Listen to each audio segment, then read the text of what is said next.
숨겨진 복지 혜택을 알기 쉽게 전달하는 KGS 복지특파원 김 기자입니다. 최근엔 계좌이체가 보편화되다 보니 현금 거래가 많이 줄어들었습니다. 그래서 현금 거래를 더욱 조심해야 하는데요. 자녀에게 현금으로 재산을 물려주시거나 사업을 하시면서 현금 거래를 하신다면 세금 폭탄을 맞을 수 있습니다. 오늘은 현금 거래 시 반드시 알고 계셔야 하는 사항들 정리해서 알려드리려고 하니 영상 꼭 끝까지 시청해주시면 좋겠습니다. 몰라서 못 받는 복지 혜택 이젠 놓치지 말자. 구독과 좋아요, 알림 설정을 눌러주시면 보다 빠르게 소식을 받아볼 수 있습니다.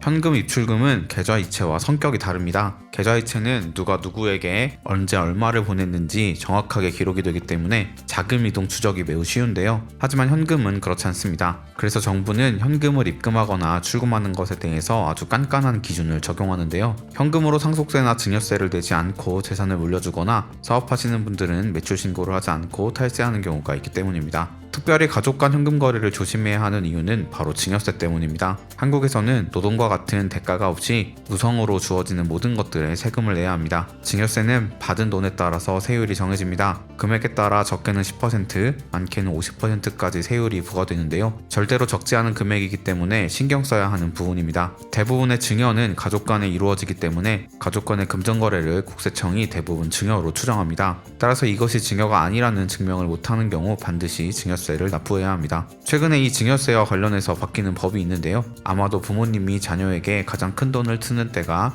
바로 자녀의 결혼일 겁니다. 다양한 이유로 젊은 층에서 결혼을 기피하고 그로 인해 출산율도 낮아지고 있는데요. 정부가 신혼부부에 대한 규제를 풀고 혜택을 늘려주고 있습니다. 혼인신고일 앞뒤로 2년씩 총 4년간 부모가 자녀에게 증여한 1억 원은 증여세를 내지 않아도 됩니다. 보금자리 마련을 위한 전세금이나 주택 구입비로 증여되는 돈이 공제되는 것이라 많은 도움이 될 것으로 예상됩니다. 정부는 이러한 세금 탈세 때문에 고액의 현금이 입금되거나 출금되었을 경우 은행은 금융정보분석원에 의무적으로 보고하게 되어 있습니다. 만약 하루에 1,000만 원 이상 현금을 입금하거나 출금한 경우 거래한 사람의 신원과 거래 일시, 거래 금액이 자동으로 보고되는데요. 단 입금과 출금은 따로 계산되고 은행별로도 각각 적용합니다. 예를 들어 국민은행에서 500만 원을 입금하고 600만 원을 출금했다면 입금과 출금이 따로 계산되기 때문에 자동으로 보고되지 않고 국민은행에서 500만 원을 입금하고 신한은행에서 500만 원을 입금한 경우도 은행이 달라서 따로 계산되기 때문에 자동으로 보고되지 않습니다. 어떤 분들은 이 점을 이용해서 은행별로 990만 원을 입출금하는 방법을 사용하시기도 하는데요. 만약 정부가 이것을 비정상적인 거래로 의심한다면 금융기관에 보고하게 되어 있어서 위험합니다. 여기서 말하는 의심거래는 종류가 아주 다양한데요. 이전까지 100만 원이 넘는 거래가 없다가 며칠에 걸쳐서 100만 원씩 꾸준히 입금되거나 출금되고 있는 경우 그 금액이 1,000만 원이 넘지 않아도 의심거래 대상이 될 수 있습니다. 이뿐만 아니라 최근에는 고액의 현금을 입출금할 때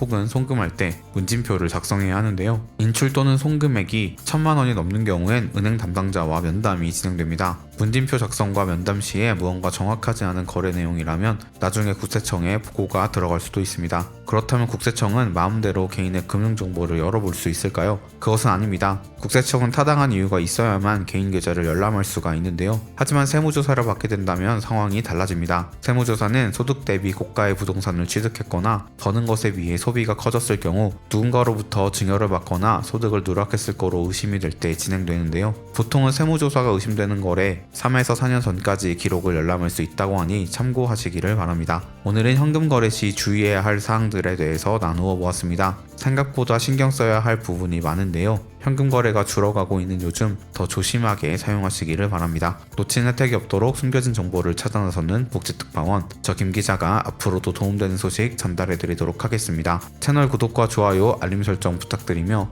더 좋은 정보로 찾아뵙겠습니다. 지금까지 KGS 복지특파원 김 기자였습니다.